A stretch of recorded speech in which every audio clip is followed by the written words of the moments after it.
हम 2 बहनें ही थीं और मेरी बड़ी बहन रश्मि की शादी के वक़्त मैं लगभग 18 साल की थी। हम दोनों बहनों की उम्र में काफ़ी फ़र्क था, लेकिन दीदी मेरी इकलौती बहन थी, इसलिए उनसे मेरा बहुत गहरा लगाव था। शादी के दिन जब उनकी विदाई हो रही थी, तो मेरा रो-रो कर बुरा हाल था। मैं बार-बार दीदी से लिपट कर रो रही थी। तभी मेरे जीजा राजीव ने मुझे अपने पास बैठाया और बहुत प्यार से मेरा हाथ पकड़कर बोले, "माही, रोने की क्या बात है? साली भी तो अपनी ही होती है। जब भी तुम्हारा दिल चाहे हमारे घर चली आना।" उनकी ये बात सुनकर मुझे थोड़ा सुकून मिला और मेरे चेहरे पर हल्की सी मुस्कान आ गई। दीदी की शादी दूसरे शहर में हुई थी, इसलिए उनके जाने के बाद घर मुझे बहुत खाली लगने लगा था। जीजाजी ने उस दिन जाते-जाते मुझसे कहा था कि जब भी तुम अपनी बहन के पास आओगी, मैं तुम्हें पूरा शहर घुमाऊँगा। उनकी ये बात मेरे दिल में बस गई थी। दीदी की विदाई के बाद अक्सर मैं यही सोचती रहती थी कि काश जल्दी से मुझे भी दीदी के पास जाने का मौका मिल जाए और मैं उनके साथ कुछ दिन रहकर वापस आऊँ। समय धीरे-धीरे गुजरता गया और देखते ही देखते दीदी की शादी को लगभग 1 साल हो गया, लेकिन मुझे उनके शहर जाने का मौका नहीं मिल पाया। करीब 1 साल बाद दीदी अचानक हमारे घर आई। उनके साथ राजीव जीजा भी थे। उन्हें देखकर मुझे बहुत खुशी हुई। जीजा जी का स्वभाव शुरू से ही बहुत मिलनसार था। वे सभी से हंसकर बात करते थे और मेरे साथ भी बहुत अपनापन दिखाते थे। जितने दिन वे हमारे घर रहे, हर वक्त मेरा हाल-चाल पूछते रहते और मेरा बहुत ख्याल रखते थे। वे मेरे लिए कई छोटे-छोटे तोहफे भी लाए। मेरा कोई भाई नहीं था, इसलिए मुझे उनका ये अपनापन अच्छा लगता था। धीरे मुझे उनसे एक भाई जैसा स्नेह महसूस होने लगा था। लगभग 1 हफ्ता हमारे घर रहकर दीदी और जीजा वापस अपने शहर लौट गए। उनके जाने के बाद फिर वही सन्नाटा घर में लौट आया, लेकिन अब हमारे पास उनसे जुड़ी नई यादें थी जो हमें खुशी देती थी। करीब 2 महीने बाद दीदी का फ़ोन आया। उनकी आवाज़ में खुशी साफ सुनाई दे रही थी। उन्होंने बताया कि वे माँ बनने वाली हैं। ये खबर सुनकर मैं, मम्मी और पापा सभी बहुत खुश हो गए। घर में जैसे खुशियों की लहर दौड़ गई थी। इतने दिनों बाद हमारे परिवार में इतनी बड़ी खुशखबरी आई थी, लेकिन दीदी की आवाज़ में थोड़ी परेशानी भी महसूस हो रही थी। वे मम्मी से कह रही थी कि उन्हें इन दिनों बहुत कमज़ोरी और चक्कर आते हैं और डॉक्टर ने उन्हें ज़्यादा आराम करने को कहा है और वे दूसरे शहर में अकेले रहकर घबरा रही हैं। ये सुनकर मम्मी भी चिंतित हो गई, क्योंकि दीदी मम्मी की जान थी। मम्मी ने उनसे कहा, अगर चाहो तो कुछ दिन के लिए हमारे पास आ जाओ, लेकिन दीदी ने बताया कि डॉक्टर ने लंबा सफ़र करने से मना किया और राजीव भी उन्हें इतनी हालत में अकेले भेजने को तैयार नहीं है। ये सुनकर मम्मी ने थोड़ा देर सोचा और फिर कहा, तुम चिंता मत करो, मैं माही को तुम्हारे पास भेज देती हूँ। वह तुम्हारे साथ रहेगी तो तुम्हारा मन भी लगा रहेगा और घर के छोटे मोटे कामों में भी तुम्हारी मदद कर देगी। मम्मी की यह बात सुनकर दीदी बहुत खुश हो गई। उन्होंने तुरंत कहा कि ठीक है, लेकिन माही को अकेले मत भेजना, राजीव उसे लेने खुद आ जाएगा। मैं तो जैसे इसी मौके का इंतजार कर रही थी। मेरे दिल में तो पहले ही यह इच्छा थी कि मैं दीदी के घर जाऊं और कुछ दिन उनके साथ बिताऊं, इसलिए मैंने तुरंत खुशी खुशी अपना सामान तैयार करना शुरू कर दिया। मौसी बनने की खुशी भी मेरे दिल में अलग ही उत्साह भर रही थी। 3 दिन बाद ही राजीव जीजा मुझे लेने हमारे घर आ गए और मैं उनके साथ दीदी के शहर के लिए निकल पड़ी। सफर के दौरान वे रास्ते भर मुझसे हंसी मजाक करते रहे, मुझे शहर के बारे में बताते रहे। कुछ घंटों के बाद हम दीदी के घर पहुंच गए। दीदी का घर काफी बड़ा था। वहाँ उनके ससुर और जीजा जी ही रहते थे, इसलिए घर में ज्यादा लोग नहीं थे। दीदी मुझे देखकर बहुत खुशी हुई। उन्हें पहले से ही मेरी पसंद का खाना बना रखा था और मुझे गले लगाकर बोली, माई तुम्हारे आने से अब मुझे बहुत अच्छा लगेगा। उन्होंने मेरे रहने के लिए अपने कमरे के सामने वाला कमरा दे दिया था ताकि ज़रूरत पड़ने पर मैं तुरंत उनके पास पहुंच सकूं। घर में सब कुछ ठीक लग रहा था, लेकिन जब मैं दीदी के ससुर को नमस्ते करके उनके कमरे में गई तो मुझे उनका व्यवहार थोड़ा अजीब लगा। वे बिस्तर पर लेटे हुए थे और मुझे देखकर बहुत कुछ उलझी हुई बातें करने लगे जो मुझे ठीक से समझ नहीं आई। तभी दीदी तुरंत वहां आ गई। उन्होंने मेरा हाथ पकड़कर मुझे बाहर ले लिया और धीरे से बोली कि उनके ससुर कई सालों से बीमार रहते हैं और कभी कभी अजीब तरह की बातें करने लगते हैं, इसलिए मुझे उनके कमरे में ज़्यादा जाने की जरूरत नहीं है। ये सुनकर मैंने भी ज़्यादा कुछ नहीं कहा और चुपचाप अपने कमरे में आ गई। सच कहूँ तो उनसे मिलकर मुझे थोड़ा डर ज़रूर लगा था, इसलिए अगले कुछ दिनों तक मैं उनके कमरे के आस-पास भी नहीं गई। दीदी की तबीयत ठीक नहीं रहती थी, इसलिए वे ज़्यादातर अपने कमरे में आराम करती रहती थी और घर के छोटे-मोटे काम में सँभाल लेती थी। जीजा जी अक्सर मेरा हाल पूछ लेते और कहते कि अगर किसी चीज़ की ज़रूरत हो तो बता देना। धीरे-धीरे 3 दिन बीत गए और मुझे घर का माहौल थोड़ा समझ में आने लगा था, लेकिन चौथे दिन रात को एक ऐसी घटना हुई जिसने मुझे अंदर तक डरा दिया। उस रात खाना खाने के बाद मैंने किचन साफ किया और अपने कमरे में आ गई। गर्मी बहुत ज़्यादा थी और मैं पसीने से भीग गई थी, इसलिए मैंने सोचा कि नहाकर सो जाऊं। मैं अपने कमरे के बाथरूम में चली गई। कुछ ही देर बाद मुझे अचानक ऐसा महसूस हुआ जैसे कोई मुझे देख रहा हो। पहले तो मैंने सोचा शायद मेरा वहम होगा, लेकिन फिर मेरी नज़र ऊपर रोशनदान की तरफ गई। वहां मुझे एक हल्की सी परछाई सी दिखाई दी। मेरा दिल जोर जोर से धड़कने लगा। मुझे लगा जैसे कोई वहां से जा कर रहा हो। ये सोचकर मेरे हाथ पैर कांपने लगे। मैंने तुरंत जल्दी जल्दी अपने कपड़े पहने और घबरा कर बाथरूम से बाहर निकल आई। डर के मारे मैं सीधे दीदी के कमरे की तरफ भागी। उस वक्त दरवाजा खटखटाना भी मैं भूल गई। अंदर पहुंची तो देखा दीदी और जीजा दोनों आराम से बैठे बात कर रहे थे। मुझे अचानक देखकर वे दोनों चौंक गए। जीजा जी ने कहा, रे माही, क्या तुम इतनी घबराई हुई क्यों हो? मैं कुछ पल के लिए चुप रह खड़ी रही। मुझे समझ नहीं आ रहा था कि मैं उन्हें क्या बताऊं। रोशनदान वाली बात कहने के लिए मुझे झिझक हो रही थी, इसलिए मैंने बात बदलते हुए कहा, मैं बस दीदी से पूछने आई थी कि उन्हें दूध चाहिए या नहीं। दीदी मुस्कुराकर बोली, नहीं माई, अब तुम जाओ और आराम करो, बाकी जो भी काम होगा मैं राजेश से कह दूंगी। मैं आप मैं वापस अपने कमरे की तरफ लौटने लगी तभी मेरी नज़र सामने से आते हुए दीदी के ससुर पर पड़े हुए बाहर से लौटकर अपने कमरे की तरफ जा रहे थे। उन्होंने मुझे अजीब नज़रों से देखा और धीरे से बोले, बेटा अपना ध्यान रखा करो और किसी पर भी जल्दी भरोसा मत किया करो। उनकी आवाज़ सुनकर मुझे थोड़ा अटपटा लगा और मैं बिना कुछ कहे जल्दी से अपने कमरे में आ गई। उस रात मुझे बहुत देर तक नींद नहीं आई। मेरे मन में बार बार यही सवाल आ रहा था कि आखिर उस रोशनदान पर वह परछाई किसकी थी। क्या वह सिर्फ मेरा वो भ्रम था या सच में कोई मुझे देख रहा था, और अगर कोई था तो वह कौन हो सकता है। यह सोचते सोचते पूरी रात गुजर गई और मेरे मन में एक अजीब सी बेचैनी घर कर गई थी। अगले दिन सुबह जब राजीव जीजा ऑफिस जाने लगे तो जाते जाते बोले, माही मैं आज शाम को थोड़ा जल्दी आ जाऊंगा, फिर हम दोनों बाजार चलेंगे, तुम्हें शहर भी दिखा दूंगा। उनकी आवाज़ सुनकर मैंने बस हल्की सी मुस्कान दे दी, लेकिन मेरे मन में पिछली रात की घटना अभी भी घूम रही थी। मुझे समझ नहीं आ रहा था कि वह सब मेरा वहम था या किसी बड़ी परेशानी की शुरुआत। अगले कुछ घंटों तक मैं यही सोचती रही कि मुझे सावधान रहना होगा, क्योंकि कभी कभी इंसान जिस जगह को सुरक्षित समझता है वहीं से अनजाने डर को भी सामने आ जाते हैं। अगले कुछ घंटों तक मैं यही सोचती रही कि पिछली रात जो कुछ हुआ वह सिर्फ मेरा वहम था या सच में कोई मुझे देख रहा था। लेकिन फिर मैंने खुद को समझाया कि शायद नए घर और नए माहौल की वजह से मैं जरूरत से ज़्यादा सोच रही हूँ। सुबह का समय धीरे धीरे बीत गया। दीदी दवाई लेकर आराम कर रही थी और मैं घर के छोटे मोटे काम संभाल रही थी। दोपहर तक सब कुछ सामान्य लगने लगा था, लेकिन मेरे मन की बेचैनी पूरी तरह खत्म नहीं हुई थी। शाम होने लगी तो मुझे याद आया कि जीजा ने कहा था वे मुझे बाजार घुमाने ले जाएंगे, इसलिए मैंने जल्दी जल्दी अपने काम खत्म किए और तैयार होने लगी। दीदी ने मुझे देखते हुए मुस्कुराकर कहा, माही तुम तो आज बहुत अच्छी लग रही हो, लगता है तुम्हें बाहर घूमने जाने की बहुत खुशी है। मैंने वैसकर कहा, दीदी इतने दिनों बाद बाहर निकलने का मौका मिल रहा है, इसलिए अच्छा लग रहा है। थोड़ी देर बाद ही राजीव जीजा ऑफिस से लौट आए। उन्होंने मुझे तैयार देखकर कहा, चलो माई देर मत करो, बाजार चलते हैं। दीदी ने भी कहा कि ज़्यादा देर मत करना और ध्यान से जाना। मैं और जीजा घर से बाहर निकल गए। रास्ते भर वे शहर के बारे में बताते रहे और मुझे कई जगह दिखाई। बाजार काफ़ी रौनक वाला था। उन्होंने मेरे लिए कपड़े और कुछ छोटी छोटी चीज़ें खरीद दी। मैंने कहा कि इतना सब लेने की जरूरत नहीं है, लेकिन वे मुस्कुराकर बोले, तुम पहली बार आई हो इसलिए ये सब मेरी तरफ से है। उनकी बात सुनकर मुझे थोड़ा अच्छा भी लगा, लेकिन कहीं ना कहीं मेरे मन में पिछली रात की बात अभी भी चल रही थी। थोड़ी देर बाद हम वापस घर लौट आए। रात को सबने मिलकर खाना खाया। दीदी की तबीयत उस दिन थोड़ा ठीक लग रही थी, इसलिए वे भी हमारे साथ बैठी ही रही। खाना खाने के बाद मैं किचन साफ करने लगी और बाकी सब अपने अपने कमरे में चले गए। जब मेरा काम खत्म हुआ तो मैं अपने कमरे में आ गई। उस रात मौसम थोड़ा गर्म था, इसलिए मैंने खिड़की खोल दी और बिस्तर पर बैठकर थोड़ी देर मोबाइल देखने लगी। तभी अचानक पूरे घर की लाइट चली गई।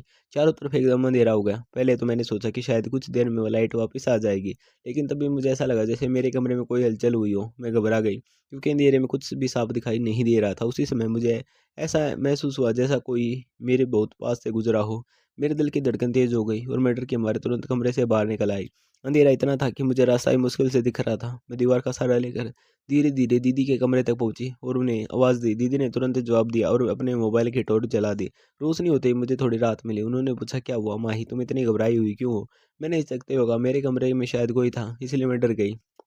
दीदी मेरी बात सुनकर हल्का सा हंसने लगी और बोली, अरे नहीं माई, तुम बेकार में डर रही हो। राजीव अभी थोड़ी देर पहले ही लाइट देखने बाहर गए और पापा जी तो अपने कमरे से निकलते ही नहीं होंगे। शायद अंधेरे की वजह से तुम्हें ऐसा लगा होगा। उनके बात सुनकर मैं चुप हो गई, क्योंकि मुझे समझ नहीं आ रहा था कि मैं उन्हें कैसे समझाऊं। मुझे सच में किसी की मौजूदगी का एहसास हुआ था। थोड़ी देर बाद लाइट वापस आ गई और उसी समय राजीव जीजा भी अंदर आ गए। उन्होंने मुझे वहाँ बैठे देखा तो मुस्कुराकर बोले, देखा मैंने कहा था ना कि ये अंधेरे से डर जाएगी। फिर वे दीदी से बोले, तुम इसके पास ही बैठो ताकि ये शांत हो जाए। मैं भी अब थोड़ा संभल चुकी थी, इसलिए मैंने कहा, अब मैं ठीक हूँ और अपने कमरे में जाकर आराम कर लूँगी। दीदी ने कहा कि अगर डर लगे तो दरवाज़ा बंद कर लेना। मैं धीरे धीरे अपने कमरे के में वापस आ गई और अंधेरे अंदर से दरवाज़ा बंद कर लिया। बिस्तर पर लेटने के बाद भी मुझे नींद नहीं आ रही थी। बार बार वही सवाल मेरे दिमाग में आ रहा था कि आखिर मेरे कमरे में कौन हो सकता है। अगर जीजा बाहर थे और दीदी अपने कमरे में थी तो फिर वह कौन था जिसने मुझे ऐसा महसूस कराया जैसे वहाँ कोई मौजूद था। यह सोचकर मेरे मन में फिर वही शक आने लगा कि कहीं दीदी के ससुर तो कमरे के पास नहीं आए होंगे। लेकिन फिर मैंने सोचा कि शायद ये सब मेरा भ्रम हो सकता है। बहुत देर तक सोचने के बाद आखिरकार मुझे थोड़ी नींद आ गई। अगली सुबह जब मैं उठी तो घर का माहौल बिल्कुल सामान्य था, जैसे कुछ हुआ ही ना हो।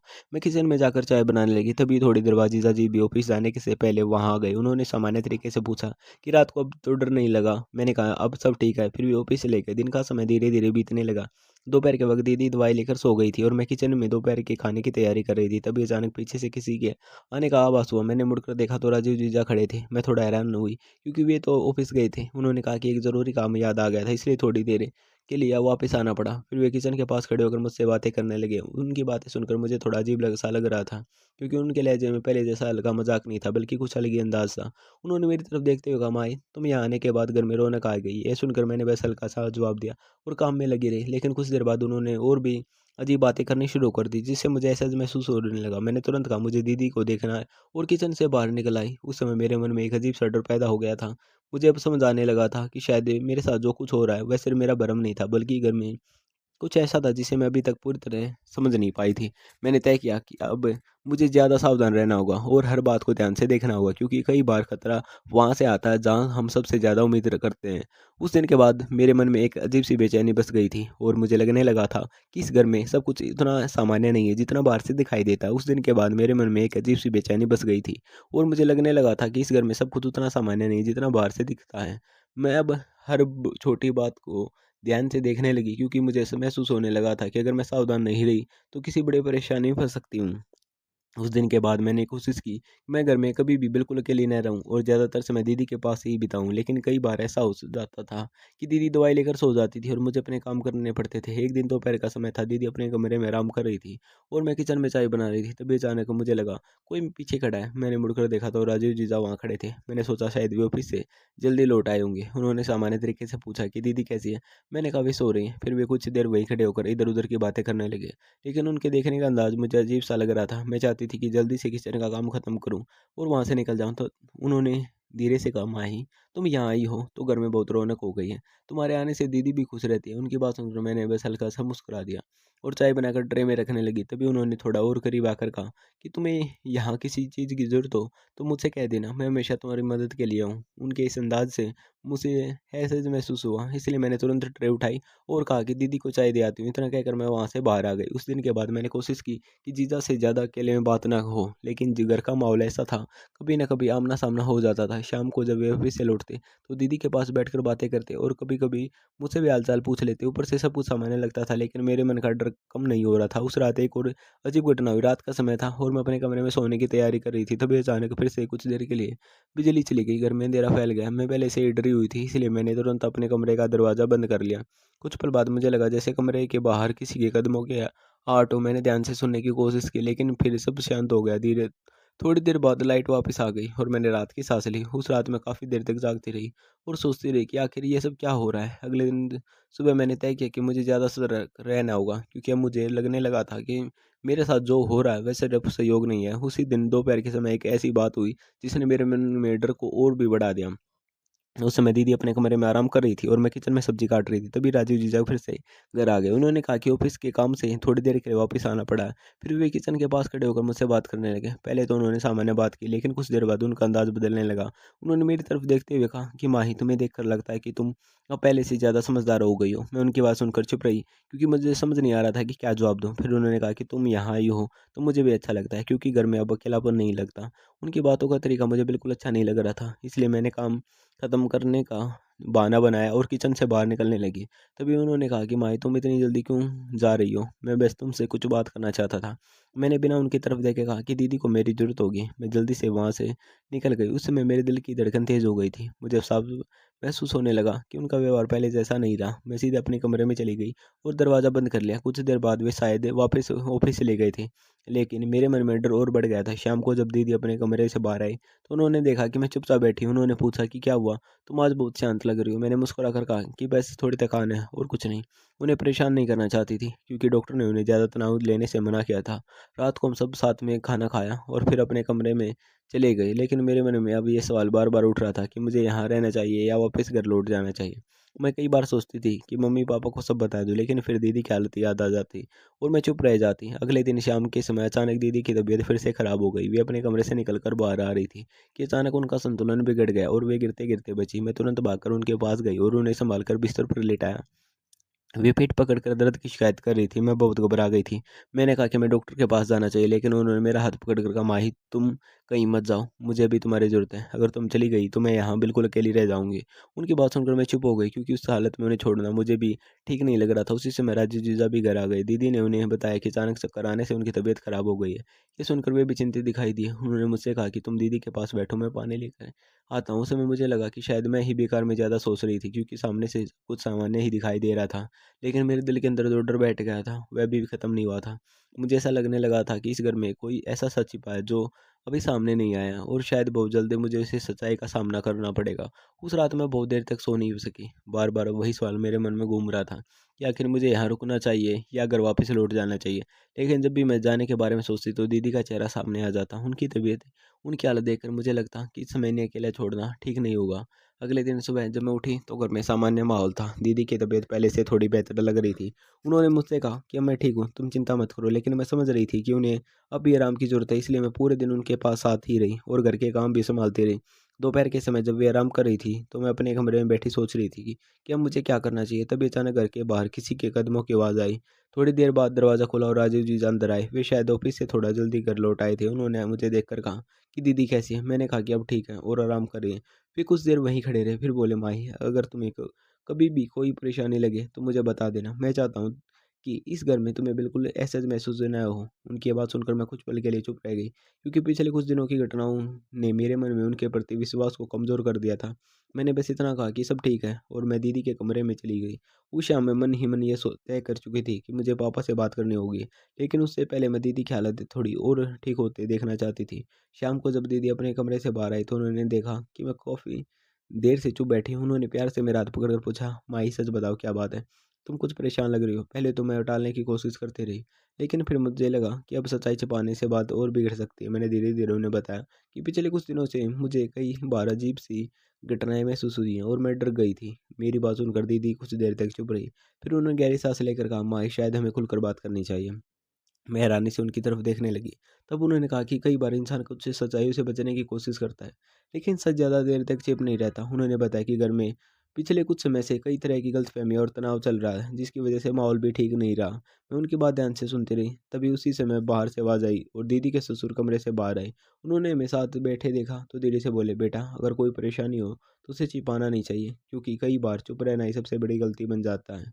उनकी बात सुनकर मुझे लगा कि शायद वे सब कुछ समझ चुके हैं। उन्होंने बहुत शांत तरीके से कहा, अगर तुम्हें यहाँ सुरक्षित महसूस नहीं होता, तो सबसे पहले अपने घरवालों को बताना चाहिए, क्योंकि परिवार की वह जगह है जहाँ से इंसान को सही सहारा मिलता है। उनकी ये बात सुनकर मेरे मन का डर कुछ कम हुआ। उसी समय मैंने तय किया कि अब मुझे पापा से बात करनी ही चाहिए। मैंने फ़ोन उठाया और पापा को कॉल किया। जब उन्होंने मेरी आवाज़ सुनी, तो वो तुरंत पूछने लगे कि सब ठीक तो है। मैंने उन्हें धीरे-धीरे पूरी स्थिति बताई कि मैं यहाँ कुछ दिनों से असहज महसूस कर रही हूँ और घर वापस आना चाहती हूँ। पापा मेरी बात सुनकर बहुत गंभीर हो गए। उन्होंने कहा कि तुम चिंता मत करो, मैं सुबह ही तुम्हें लेने आ जाऊँगा। उस रात मुझे कई दिनों बाद थोड़ा सुकून मिला, क्योंकि मुझे लग रहा था कि मैं जल्दी अपने घर वापस जा सकूँगी। अगले दिन सुबह पापा सच में जल्दी ही वहाँ पहुँच गए। उन्हें देखते ही मेरी आँखों में आँसू आ गए। उन्होंने मुझे गले लगाया और कहा कि बेटा अगर कभी भी किसी भी जगह तुम्हें असुरक्षित महसूस हो तो वहाँ एक पल भी रुकना ज़रूरी नहीं होता। दीदी भी उस समय चुपचाप खड़ी थी। उनके चेहरे पर पछतावा और चिंता दोनों दिखाई दे रहे थे। पापा ने शांत तरीके से सबसे बात की और कहा कि परिवार का मतलब एक दूसरे की सुरक्षा और सम्मान होता है। अगर किसी भी वजह से भरोसा कमज़ोर हो जाए तो सबसे ज़रूरी है कि बात साफ कर ली जाए। कुछ देर बाद पापा मुझे अपने साथ घर ले आए। रास्ते भर मैं यही सोचती रही कि पिछले कुछ दिनों ने मुझे ज़िंदगी की बहुत बड़ी सीख दी है।